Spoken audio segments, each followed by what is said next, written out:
Hello students, कैसे हो आप सभी का फिर से बहुत बहुत स्वागत है मेरे यूट्यूब चैनल पर। बच्चों, आज के वीडियो में हम डिस्कशन करने वाले हैं कि किसी भी केमिकल इक्वेशन को बैलेंस कैसे किया जाता है। ठीक है, किसी भी अनबैलेंस्ड केमिकल इक्वेशन को आप कैसे बैलेंस कर सकते हो। इन द पार्ट नंबर 1 मैंने आपको बताया था 2 टाइप्स की केमिकल इक्वेशंस होती है। एक को आप क्या बोलते हो, बैलेंस्ड, दूसरी क्या थी आपके पास, अनबैलेंस्ड। ठीक है, हमने सीखा था ऐसी केमिकल इक्वेशंस जहाँ पे जो रिएक्टेंट है उनके एटम्स क्या होते हैं, इक्वल होते हैं, equal to the atoms of product, उसको आप क्या बोलते थे, बैलेंस्ड। ठीक है, बट ऐसी केमिकल इक्वेशन जहाँ पे जो रिएक्टेंट के एटम्स होते हैं डज नॉट इक्वल टू क्या होते हैं, प्रोडक्ट के एटम्स, उसको आप क्या बोलते हो, अनबैलेंस्ड केमिकल इक्वेशन। फिर मैंने आपको ये भी बताया था कि जितने भी केमिकल इक्वेशंस होती हैं वो हमेशा क्या होती है, बैलेंस्ड फॉर्म में लिखी जाती है। ठीक है, ऐसा क्यों किया जाता है वो भी हम डिस्कस करेंगे, लेकिन आज हम डिस्कशन करने वाले हैं अबाउट बैलेंसिंग। तो फर्स्ट ऑफ ऑल डिस्कशन करने से पहले बैलेंसिंग के लिए मैं आपको बता दूं, आपको एटम्स की काउंटिंग आनी चाहिए। अगर आपको एटम्स की काउंटिंग करनी आ गई लेफ्ट साइड के अंदर, राइट साइड के अंदर, आप आसानी से किसी भी केमिकल इक्वेशन को बैलेंस कर सकते हो। ठीक है, मैक्सिमम जो बच्चे होते हैं यहीं पे कंफ्यूज होते हैं, उनको एटम्स की काउंटिंग नहीं आती। ठीक है, अब नॉर्मल सी बात है, अगर एटम्स की काउंटिंग नहीं आती तो बैलेंसिंग नहीं हो सकती। आप एटम्स की काउंटिंग समझ लो, आपकी बैलेंसिंग फटाफट हो जाएगी। ठीक है, तो पहले हम एटम्स की काउंटिंग समझते हैं कि एटम्स की काउंटिंग कैसे की जाती है। मैंने बच्चों यहाँ लिखा ए आपके पास क्या है, कोई एटम है। ए आपके पास कोई एटम है, ठीक है, उसका सिंबल लिख दिया मैंने ए। अब देखो, इस ए के आगे पीछे ऊपर नीचे कोई नंबर नहीं है ना। आप बोलोगे कितने एटम्स हैं, 1 एटम। अगर आपसे किसी ने पूछा बताओ यहाँ पर ए के कितने एटम्स प्रेजेंट है, तो आप बोलोगे 1। ठीक है, आगे पीछे ऊपर नीचे कोई नंबर नहीं, 1 एटम। अब मैंने लिखा ऐसे बेस में नंबर,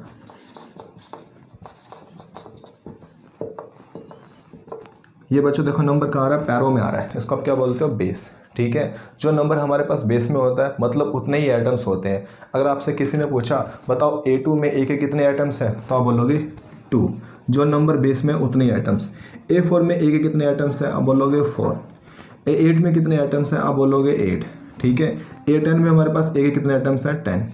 बहुत आसान, जो नंबर बेस में प्रेजेंट होता है हमेशा उतने ही क्या होते हैं, एटम्स होते हैं। जैसे आपको कहीं लिखा मिल गया P4, बताओ यहाँ पर फॉस्फोरस के कितने एटम्स हैं, 4। कहीं पे लिखा मिल गया आपको S8, बताओ यहाँ पर सल्फर के कितने एटम्स हैं, 8। कहीं पे आ गया O2, बताओ ऑक्सीजन के एटम्स कितने हैं, 2।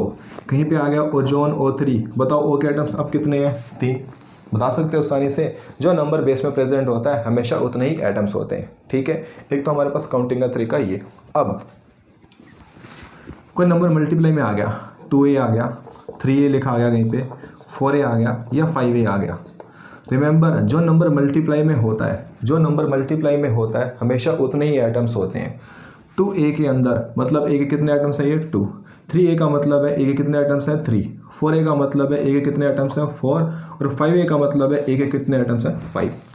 चीज़ समझ में आई। ठीक है, अभी तक 2 चीज़ें हो चुकी है। जो नंबर बेस में प्रेजेंट होगा हमेशा उतने एटम्स होंगे, जो नंबर मल्टीप्लाई में होगा हमेशा उतने ही एटम्स होंगे। अब इन दोनों को मैं कंबाइन करने जा रहा हूँ। देखो कहीं पे लिख दिया 2A2, ऐसे आ गया, या कहीं पे आ गया 5A2, या कहीं पे आ गया आपके पास 4A5। ठीक है, अब क्या करेंगे, ध्यान रखना नंबर मल्टीप्लाई में भी आ रहा है, बेस में भी आ रहा है। अब आपको एटम्स बताने कितने बनेंगे, इसके लिए आप क्या करोगे, ये जो नंबर मल्टीप्लाई में है और ये जो नंबर बेस वाला है इन दोनों की मल्टीप्लिकेशन कर दोगे। मल्टीप्लिकेशन से फाइनली जो हमारा आंसर आएगा दैट इज इक्वल टू क्या आएगा, टोटल नंबर ऑफ एटम्स। 2 × 2 कितने एटम्स, 4 एटम्स। 5 × 2 कितने एटम्स, 10 एटम्स। 4 × 5 कितने एटम्स, 20। ठीक है, आपने जो बेस वाला है उसकी काउंटिंग कर ली, मल्टीप्लाई में नंबर आ रहा है उसकी भी काउंटिंग कर ली। अब नंबर मल्टीप्लाई में भी है और बेस में भी है, इसकी भी हमने काउंटिंग कर ली। करना क्या है, इन दोनों नंबर को मल्टीप्लाई, ऐड मत कर देना, हमेशा क्या करोगे, मल्टीप्लाई।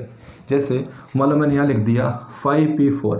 अभी मैंने पूछा यहाँ पर फॉस्फोरस के कितने एटम्स होंगे, तो क्या बोलोगे, 4 × 5 कितने हो जाएंगे, 20 एटम्स। यहाँ लिख दिया 2S8, बताओ सल्फर के कितने एटम्स हो गए, मल्टीप्लाई में 2 हो जाएगा 16। कर सकते हो। ठीक है, अभी बच्चों बात करते हैं कंपाउंड्स की। मैंने लिखा कहीं पे A2B4, ये आपके पास कंपाउंड है क्योंकि यहाँ पे 2 एलिमेंट्स इकट्ठे आ रहे हैं, ए और बी। ठीक है, अब आपको यहाँ पर बताने हैं ए के एटम्स कितने और बी के एटम्स कितने हैं। बहुत ज़्यादा आसान है, आप क्या करो, इंडिविजुअल दोनों के आइटम्स अलग अलग काउंट कर लो, ठीक है। बताओ ए के बेस में क्या नंबर आ रहा है 2, तो मतलब ए के आइटम्स कितने 2। बी के बेस में क्या नंबर आ रहा है 4, तो बी के आइटम्स कितने हो गए 4। आसान है, ठीक है। जैसे आपके पास एक कंपाउंड होता है ग्लूकोज C6H12O6, ठीक है। आपसे किसने पूछा बताओ कार्बन के आइटम्स इसमें कितने हैं, आप बोलोगे 6, नंबर क्या आ रहा है 6। बताओ हाइड्रोजन के आइटम्स कितने हैं 12, क्योंकि नंबर क्या आ रहा है बेस में 12। बताओ ओ के आइटम्स कितने हैं 6, क्योंकि नंबर क्या आ रहा है 6। आगे बात समझ में। किसी ने आपसे पूछा जो H2 है वाटर है, बताओ इसमें हाइड्रोजन के आइटम्स कितने हैं, बेस में नंबर क्या आ रहा है 2। ओ के आइटम्स कितने हैं, अगेन ओ के आगे पीछे ऊपर नीचे कोई नंबर नहीं लगा हुआ, तो मतलब ओ के आइटम्स हो गए 1। इस तरीके से आप किसी भी कंपाउंड के अंदर नंबर ऑफ आइटम्स काउंट कर सकते हो। अब प्रॉब्लम क्या आती है, मान लो इसी के अंदर करते हैं कोई नंबर मल्टीप्लाई में आ गया कंपाउंड के अंदर। अब इसका मतलब क्या है, ठीक है। अब ए के आइटम्स कितने होंगे, बी के आइटम्स कितने होंगे, ध्यान से देखना क्योंकि यहाँ पे मैक्सिमम मिस्टेक होती है। देखो बच्चों, अगर अकेला ये होता A2B4 आप काउंट कर लेते आसानी से, बट अभी नंबर आ गया 2 मल्टीप्लाई में। इस 2 मल्टीप्लाई का मतलब क्या है, ये नंबर जो 2 है ए से भी मल्टीप्लाई में है और बी से भी मल्टीप्लाई में है, ठीक है। अब देखो ए के आइटम्स कितने हो जाएंगे 2 × 2 4, और बी के आइटम्स कितने हो जाएंगे 2 × 4 8, ठीक है।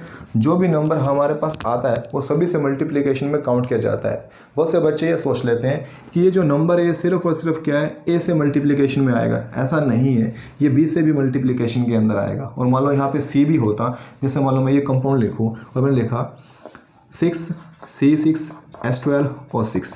अभी मैं पूछता हूँ आपसे कार्बन के आइटम्स कितने होंगे, 6 × 6 कितने हो गए 36। H के आइटम्स कितने होंगे, तो 12 नहीं लिखोगे, 12 × 6 कितना हो गया 72, ठीक है। अगेन ओ के आइटम्स कितने होंगे 6 × 6 36, ठीक है। नंबर की सभी से मल्टीप्लिकेशन की जाती है जितने भी हमारे पास एटम्स कंपाउंड में आपको दिखेंगे, ठीक है। तो ये था बच्चों हमारे पास काउंटिंग के लिए कुछ कंडीशंस। पहले बेस वाली मैंने कंडीशन आपको बताई, फिर मल्टीप्लिकेशन वाले आपको बता दी, फिर दोनों का कंबाइन करके मैंने बता दिया कि आप एटम्स की काउंटिंग कैसे करोगे। फाइनली हमने जो कंपाउंड है उसका जो केस है वो कंसीडर किया, एंड लास्ट में अगर कंपाउंड के अंदर आगे कोई नंबर मल्टीप्लाई में आ जाता है फिर हम क्या करेंगे, तो वो केस भी मैंने आपको बता दिया, ठीक है। एक चीज़ और ध्यान रखना, समटाइम्स क्या होता है, जैसे मान लो आपके पास आ गया ABC ब्रैकेट 6, ठीक है। ये जो BC है ये ब्रैकेट में है एंड यहाँ पे क्या आ गया 6 आ गया, तो इसका मतलब क्या होता है, देखो इसका मतलब ये है ये जो B आइटम है ये भी 6 टाइम है और जो C है ये भी 6 टाइम है। ए हमारे पास कितने टाइम काउंट किया जाएगा, ओनली 1 टाइम। वही एलिमेंट जो ब्रैकेट के अंदर है उन्हीं के लिए हमारे पास ये नंबर क्या होता है स्पेसिफाई होता है, ठीक है। ये मत समझना कि यहाँ पे ए के आइटम 6 हो जाएंगे, नहीं, B और C ब्रैकेट के अंदर है तो उन्हीं के लिए नंबर है, तो B = क्या आ गया 6 हो गया और C = भी क्या आ गया 6। जैसे हमारे पास एक कंपाउंड होता है कैल्शियम हाइड्रोक्साइड, बताओ यहाँ पे कैल्शियम के आइटम कितने, आप लिखोगे 1, ठीक है, क्योंकि ब्रैकेट में नहीं है। ब्रैकेट में क्या ऑक्सीजन और हाइड्रोजन। बताओ O का आइटम कितना 2, H का आइटम कितना 2, ठीक है। जो ब्रैकेट के बाहर नंबर देखेगा उतने क्या बन जाएंगे एटम्स, ठीक है। ये थे बच्चों हमारे पास सिंपल सी एटम्स की काउंटिंग। होप आपको ये काउंटिंग समझ में आ चुकी होगी। अभी हम केमिकल इक्वेशंस की बैलेंसिंग कर सकते हैं। फर्स्ट ऑफ ऑल हम बैलेंसिंग सीखेंगे कुछ सिंपल केमिकल इक्वेशंस की। करते हैं पहला क्वेश्चन, हम लेते हैं Mg + O2 और ये आपके पास क्या बनता है MgO। ये आपके पास एक अनबैलेंस्ड केमिकल इक्वेशन है एंड इसको हमें बैलेंस करना है। क्या करोगे, देखो इस लिखो आप लेफ्ट हैंड साइड एंड ये आपके पास बनेगी राइट हैंड साइड। आपने एटम्स की जो काउंटिंग है वो सीख ली है, उस काउंटिंग के बेस पर आप जो लेफ्ट हैंड साइड है राइट हैंड साइड है वहाँ पर एटम्स की काउंटिंग करो और उनको लिखो। In the left hand side सबसे पहले क्या आ रहा है मैग्नीशियम Mg, इसके आगे पीछे ऊपर नीचे कोई नंबर नहीं लगा हुआ, मतलब कितने एटम्स 1 एटम। बात करते हैं ऑक्सीजन की, O के बेस में 2 लगा हुआ है, ठीक है। एंड मैंने आपको बताया जो नंबर बेस में होता है हमेशा उतने ही एटम्स, कितने एटम्स हो गए 2 एटम्स। यहाँ पर आ जाओ बच्चों मैग्नीशियम, अगेन आगे पीछे ऊपर नीचे कोई नंबर नहीं दिख रहा 1 एटम। सेम ये कंपाउंड है ऑक्सीजन है, इसके भी आगे पीछे ऊपर नीचे कोई नंबर नहीं है, मतलब 1 एटम, ठीक है। अभी चेक करते हैं कि कहाँ पर अनबैलेंसिंग बनी हुई है। मैग्नीशियम यहाँ भी 1 टाइम है, लेफ्ट में राइट में 1 टाइम है, मतलब मैग्नीशियम करेक्ट है। ठीक है, बात करते हैं ऑक्सीजन की, और यहाँ पे कितने टाइम्स है 2 टाइम्स, बट यहाँ पे कितने टाइम्स है 1 टाइम। ठीक है, मतलब due to the oxygen atom ये जो केमिकल इक्वेशन है कैसी बनी हुई है, अनबैलेंस्ड। यहाँ पे 2 ऑक्सीजन एटम है बट यहाँ पे 1 है। ठीक है, अब आप क्या करोगे, ऑक्सीजन एटम्स की बैलेंसिंग करोगे। क्या करोगे, ऑक्सीजन एटम्स की बैलेंसिंग। ठीक है, अब देखो बच्चों बैलेंसिंग करने का तरीका क्या है, यहाँ पे 2 एटम्स है, यहाँ पर 1 एटम है। ठीक है, आपके पास 2 ऑप्शन बनते हैं, यहाँ पर 1 है तो यहाँ 1 बना लो। ठीक है, ऑक्सीजन यहाँ भी 1 हो जाएगा, यहाँ तो ऑलरेडी 1 है ही, बैलेंस हो जाएगी। दूसरा ऑप्शन आपके पास क्या है, ऑक्सीजन यहाँ पे 2 आप यहाँ भी 2 बना लो, तब भी क्या हो जाएगी, बैलेंस हो जाएगी। आपने कन्फ्यूज़ नहीं होना है। ठीक है, मैं आपको बता रहा हूँ, आपने हमेशा उसी नंबर के प्रेफरेंस में जाना है जो कि बड़ा है। ठीक है, कहने का मतलब वो यहाँ पे कितने टाइम है 1 टाइम, वो यहाँ पे कितने टाइम से 2 टाइम, बताओ बड़ा नंबर कौन सा है 2। ठीक है, तो हम क्या करेंगे, जो बोथ साइड्स है left hand side right hand side दोनों जगह जो ऑक्सीजन का नंबर है वो 2 बनाएंगे। क्या बनाएंगे 2। अब देखो लेफ्ट में नंबर 2 ऑलरेडी बना हुआ है, लेकिन जो राइट है यहाँ पे हमें 2 नंबर बनाना है। ठीक है, अब ये 2 नंबर कैसे बनाएंगे, ध्यान से सुनना। For the balancing of a chemical equation आप नंबर्स का यूज़ करते हो। ठीक है, एंड आप क्या कर सकते हो, इन नंबर से मल्टीप्लाई। क्या कर सकते हो, multiply. During the chemical equation, during the balancing of a chemical equation आप लोगों ने ध्यान रखना है कि हमारे पास जो कंपाउंड्स हैं उनके फॉर्मूले कभी भी बदलने नहीं चाहिए। कंपाउंड्स के फॉर्मूले कभी भी बदलने नहीं चाहिए। कहने का मतलब क्या है, आप बैलेंसिंग कर रहे हो, मैक्सिमम बच्चे क्या करेंगे, MgO है यहाँ पे, या तो ऐसे लिख देंगे MgO2। ठीक है, या ऐसे लिख देंगे Mg प्लस में O2। ठीक है, तो मेरे कहने का मतलब क्या है कि जब भी आप केमिकल इक्वेशंस की बैलेंसिंग करते हैं आप सिर्फ और सिर्फ नंबर का यूज़ कर सकते हैं। During the balancing of a chemical equation फॉर्मूले में आपने कोई चेंज नहीं करना है, सिंबल में कोई चेंज नहीं करना है, कहीं पे प्लस का माइनस का साइन कुछ भी नहीं लगाना है। जो हमारी इक्वेशन है वो रहेगी बिल्कुल एज इट इज, बस यहाँ पे नंबर्स यूज़ हो जाएंगे। कैसे, और यहाँ पे 2 टाइम और यहाँ पे 1 टाइम। बताओ 1 टाइम को 2 टाइम करने के लिए आप किस नंबर से मल्टीप्लाई कर सकते हो, 2 से। अगर इस 1 को मैं 2 से कर दूँ तो क्या आ जाएगा, 2 आ जाएगा। ठीक है, इसका मतलब मुझे यहाँ पे 2 से मल्टीप्लिकेशन करनी पड़ेगी। ठीक है, एंड ये मैंने 2 लगा दिया। अब यहाँ पे बच्चों ध्यान रखना, बहुत से बच्चे क्या करेंगे, इस 2 को, ये जो मैग्नीशियम है ऑक्सीजन है, इन दोनों के बीच में फंसा देंगे ऐसे। ये गलत है। जब भी आपको नंबर लगाते हो इन ए केमिकल इक्वेशन, ठीक है, वो नंबर हमेशा क्या होता है, सबसे आगे लिखा जाता है, सबसे आगे ऐसे। ठीक है, आपने नंबर कभी भी बीच में नहीं लिखना है, ये गलत हो जाएगा। ठीक है, तो ओवरऑल ये था। यहाँ पे O हमारे पास 2 टाइम्स था, यहाँ पे 1 टाइम था। 1 टाइम को 2 टाइम करने के लिए हमें करना पड़ेगा 2 से मल्टीप्लिकेशन, तो मैंने 2 से मल्टीप्लिकेशन कर दिया। जिस नंबर से आप मल्टीप्लाई करते हो वो नंबर हमेशा क्या आता है, आगे आ जाता है। ठीक है, अब देखो 2 से मैंने मल्टीप्लिकेशन कर दी, एंड ये जो मेरी केमिकल इक्वेशन है बैलेंस भी हो चुकी है। ठीक है, किस वे के अंदर, ऑक्सीजन के अंदर। और यहाँ पे 2 टाइम था एंड ऑक्सीजन यहाँ भी 2 टाइम हो चुका है। जब आपको लगे कि केमिकल इक्वेशन बैलेंस हो चुकी है, उसको एक फाइनल टच देना मत भूलना। ठीक है, लास्ट में ज़रूर चेक करना कि एक्चुअली में कम्प्लीटली बैलेंस्ड है या नहीं है। चेक करते हैं फिर से। मैग्नीशियम 1 टाइम, यहाँ पे देखो मैग्नीशियम कितने टाइम्स हो गया, 2 टाइम्स। मैंने आपको बताया था कि जो भी नंबर आप लगाते हो वो सभी से मल्टीप्लाई होता है। ऑक्सीजन तो 2 बार हुआ ही हुआ, लेकिन जो मैग्नीशियम है ये भी हमारे पास 2 बार हो गया। तो मैग्नीशियम को बैलेंस करोगे, यहाँ कितना लगाना पड़ेगा, 2। ठीक है, 2 टाइम्स मैग्नीशियम यहाँ पे, 2 टाइम्स मैग्नीशियम यहाँ पे, 2 टाइम्स ऑक्सीजन यहाँ पे और 2 टाइम्स ऑक्सीजन यहाँ पर। ठीक है, अब ये जो लेफ्ट हैंड साइड है राइट हैंड साइड है, दोनों के आइटम्स के इक्वल हो चुके हैं। इसका मतलब ये जो केमिकल इक्वेशन है बैलेंस्ड हो चुकी है। ठीक है, क्या करना आपने, अगेन जो आपके पास लेफ्ट हैंड साइड है राइट हैंड साइड है, दोनों में जो आइटम्स उनके आप काउंटिंग लिखोगे, फिर चेक करना है कि किस आइटम को हमें बैलेंस करना है और किसको बैलेंस करने की ज़रूरत नहीं है। जिस आइटम को आपने बैलेंस करना है उसको आप एक सूटेबल नंबर से मल्टीप्लाई करोगे ताकि हमारे पास बैलेंसिंग कंप्लीट हो जाए। जिस नंबर से मल्टीप्लिकेशन होती है वो नंबर हमेशा क्या होता है, बिल्कुल आगे लिखा जाता है। एंड जो फाइनल टच है उसको देना मत भूलना। ठीक है, क्योंकि आफ्टर द फाइनल टच हमारा कंप्लीट आंसर आ जाएगा। बैलेंसिंग को और अच्छे से समझने के लिए हम कुछ और क्वेश्चंस की प्रैक्टिस करते हैं। सीधा क्वेश्चन नंबर फर्स्ट, आपको जो फर्स्ट केमिकल इक्वेशन गिवन है वो है आपके पास first chemical equation H2 plus में O2, ये आपके पास क्या बना, H2O। ठीक है, पहला स्टेप आप क्या करोगे, लेफ्ट हैंड साइड एंड जो राइट हैंड साइड है वहाँ पर एटम्स की काउंटिंग करोगे, उनको लिखोगे। In the left hand side H के आइटम्स कितने हैं 2, और जो OH के आइटम्स भी कितने हैं 2, क्योंकि जो बेस में नंबर होता है वही क्या होते हैं items. In the right hand side H कितने टाइम्स है 2 टाइम्स, लेकिन जो ऑक्सीजन है वो ओनली 1 टाइम है। ठीक है, क्यों? क्योंकि जो ऑक्सीजन इसके आगे पीछे ऊपर नीचे कोई नंबर नहीं है। ये नंबर तो किसका है? हाइड्रोजन का है, ऑक्सीजन का नहीं है। ठीक है, तो H के आइटम्स 2 है, O के आइटम्स ओनली 1 माने जाएंगे। बैलेंस करते हैं, यहाँ पे ऑक्सीजन 2 टाइम्स है, यहाँ पे 1 टाइम है। ठीक है, हमने चेक कर लिया जो ऑक्सीजन है वो आपके पास क्या बना हुआ है अनबैलेंस, इसको हम बैलेंस करते हैं। अब यहाँ पे 1 टाइम को हमें 2 टाइम करना पड़ेगा। 1 टाइम को 2 टाइम करने के लिए किस नंबर से मल्टीप्लिकेशन करोगे? 2 से, तभी तो क्या आएगा 2। ठीक है, मतलब राइट हैंड साइड के अंदर मुझे 2 से मल्टीप्लिकेशन करनी पड़ेगी। ठीक है, कर दी 2 से मल्टीप्लिकेशन। फाइनली फिर से चेक करते हैं कि बैलेंसिंग हुई या नहीं हुई। In the left hand side hydrogen कितने टाइम्स है 2 times, but in the right hand side hydrogen हो गया अभी 4 टाइम्स, 2 × 2 4। हमने सीखा था जो भी नंबर आगे आता है सभी उससे क्या होता है मल्टीप्लाई होते हैं। ये 2 लगाने से हाइड्रोजन भी हमारे पास क्या हो गया 4 टाइम हो गए। ठीक है, तो यहाँ भी आपको हाइड्रोजन 4 टाइम करना पड़ेगा। कौन सा नंबर लगाओगे? अगेन यहाँ लगा दोगे 2, क्योंकि 2 × 2 क्या बन जाएगा आपके पास 4। हाइड्रोजन यहाँ पे हो गया 4 टाइम, यहाँ भी हाइड्रोजन 4 टाइम, ओ यहाँ पे 2 टाइम्स, ओ यहाँ भी 2 टाइम्स। ठीक है, अब आपके ये केमिकल इक्वेशन बैलेंस हो चुकी है। ठीक है, नेक्स्ट क्वेश्चन ट्राई करते हैं। Al प्लस में O2, ये आपके पास क्या बना Al2O3। ठीक है, चेक करते हैं लेफ्ट में कितने आइटम्स हैं, राइट में कितने आइटम्स हैं।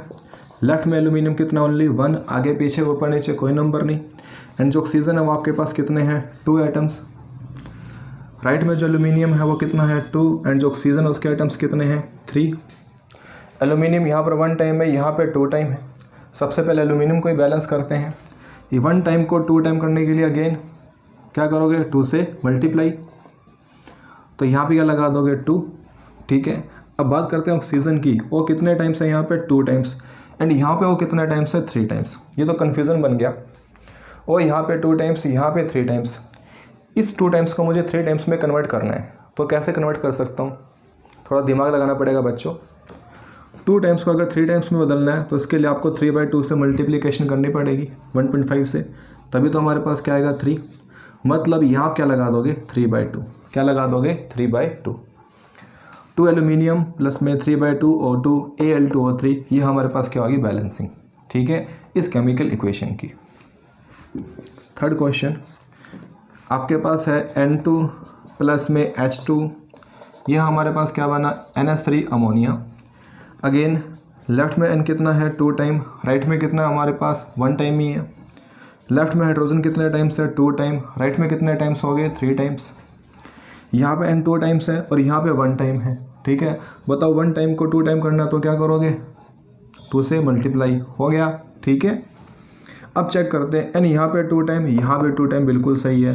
हाइड्रोजन यहाँ पे 2 टाइम, लेकिन यहाँ पे हाइड्रोजन कितने टाइम्स हो गया अब 6 टाइम हो गया। 2 × 3 हाइड्रोजन भी हमारे पास 2 से मल्टीप्लाई हुआ 6 टाइम हो गया। अब यहाँ पर हाइड्रोजन कितना है 6 टाइम है और यहाँ पे कितना है 2 टाइम है। बताओ 2 टाइम को 6 टाइम करने के लिए किससे करोगे मल्टीप्लिकेशन 3 से, तो यहाँ जाएगा 3। N2 प्लस में 3H2 2NH3। सिर्फ ये चेक कर लो कौन से आइटम्स अनबैलेंस है, उनको बैलेंस करने के लिए आप कोई भी स्पेसिफिक नंबर है उससे मल्टीप्लाई कर सकते हो। ठीक है, आई बात समझ में। जिस आइटम को आपने बैलेंस करना है उसी के आगे वो नंबर लगाना है। ठीक है, फोर्थ केस। फोर्थ है हमारे पास Fe प्लस में O2, ये बना आपके पास Fe3O4। ठीक है, लेफ्ट में Fe कितना 1, राइट में Fe कितना 3। लेफ्ट के अंदर ऑक्सीजन कितने टाइम्स हैं 2 टाइम, लेकिन जो राइट है यहाँ पर कितने टाइम्स हैं 4 टाइम। पहले Fe को बैलेंस करते हैं। Fe यहाँ 1 टाइम है, यहाँ पे 3 टाइम है। बताओ 1 टाइम को 3 टाइम करने के लिए क्या करोगे 3 से मल्टीप्लिकेशन, यहाँ पे लग जाएगा 3। बात करते हैं ऑक्सीजन की। और यहाँ पे 2 टाइम्स है, लेकिन यहाँ पे कितना 4 टाइम्स है। इस 2 टाइम को करना है 4 टाइम, तो क्या करोगे 2 से मल्टीप्लाई, तभी तो 4 टाइम होएगा। यहाँ पे आ गया 2। फाइनली हम चेक करते हैं कि एक्चुअल में बैलेंसिंग सही है गलत है। 3 times Fe, 3 times Fe, 2 × 2 4 times oxygen और 4 टाइम्स ऑक्सीजन, मतलब ये बिल्कुल करेक्ट है। ठीक है, 4 क्वेश्चन बच्चों हमने कर लिए। अभी हम करते हैं हमारे आगे के क्वेश्चंस। नाउ बच्चों क्वेश्चन नंबर 5 देखो। 5 में क्या है 5 में गिवन आपको P4 प्लस में O2 P2O5 बन रहा है, ठीक है। लेफ्ट में P के आइटम्स कितने 4, P फॉस्फोरस होता है, राइट में हो गए 2 आइटम्स। लेफ्ट में कितने आइटम्स 2, राइट में कितने आइटम्स हो गए ऑक्सीजन के 5, ठीक है। पहले हम P को बैलेंस करते हैं, यहाँ पर 4 टाइम है, यहाँ पे 2 टाइम है, ठीक है। बताओ 2 टाइम को करना पड़ेगा 4 टाइम, तो किससे मल्टीप्लिकेशन 2 से, तो यहाँ जाएगा 2 आ गया। अब चेक करते हैं, यहाँ पर P 4 टाइम है, यहाँ भी P 4 टाइम हो गया, बिल्कुल सही हो गया। ऑक्सीजन यहाँ पे 2 टाइम है, बट यहाँ पे ऑक्सीजन कितना हो गया 2 × 5 10 टाइम्स हो गया ना, तो यहाँ भी आपको ऑक्सीजन 10 टाइम्स करना पड़ेगा। उसके लिए आप कर दोगे 5 से मल्टीप्लिकेशन। ये केमिकल इक्वेशन होगी बैलेंस। जैसे जैसे आप प्रैक्टिस करते जाओगे वैसे वैसे आपको केमिकल इक्वेशंस और अच्छे से आती जाएंगी। 6th क्वेश्चन, 6 में लिखा हुआ है Na प्लस में O2, या आपके पास बन रहा है सोडियम ऑक्साइड Na2O। लेफ्ट में सोडियम के आइटम्स हैं 1, राइट में सोडियम के आइटम्स हैं 2। लेफ्ट में O के आइटम्स हैं 2, राइट में कितने हैं 1। बताओ क्या करोगे, सोडियम यहाँ 1, यहाँ पे 2, यहाँ पे हम क्या करेंगे 1 से 2 बनाएंगे। 2 बनाने के लिए 2 से मल्टीप्लाई होगा, तो जहाँ सोडियम है वहाँ लग जाएगा 2। ओ यहाँ पे 2 टाइम है, यहाँ पे 1 टाइम है, तो यहाँ पे करना पड़ेगा 2 टाइम। जहाँ पे O है वहाँ पे आपको 2 लगाना पड़ेगा मल्टीप्लाई में, ये लगा दिया। अब फाइनली चेक करते हैं कि ये बैलेंस है या नहीं है। सोडियम 2, बट यहाँ सोडियम कितना हो गया, अभी 4 हो गया, ठीक है। इसका मतलब यहाँ आपको 4 करना पड़ेगा, और 4 करने के लिए फिर से क्या आएगी 2 से मल्टीप्लिकेशन, तो ये फाइनली आपके पास क्या हो गया 4 सोडियम 2 ऑक्सीजन, ये बैलेंस हो चुकी है। 7th क्वेश्चन देखो बच्चों, आपके पास है Fe प्लस में H2O, या आपके पास बना Fe3O4 प्लस में H2, ठीक है। लेफ्ट के अंदर Fe ओनली 1 टाइम, राइट में Fe कितना है 3 टाइम। लेफ्ट में हाइड्रोजन कितने टाइम्स है 2 टाइम। राइट में जो हाइड्रोजन है वो भी 2 टाइम है। लेफ्ट में ऑक्सीजन कितने टाइम्स है ओनली 1 टाइम, एंड जो राइट है यहाँ पर वो कितने टाइम्स है 4 टाइम। करते हैं बैलेंसिंग, यहाँ 1 यहाँ 3, तो यहाँ क्या करना पड़ेगा आपको 3 मल्टीप्लाई बाई 3, ठीक है।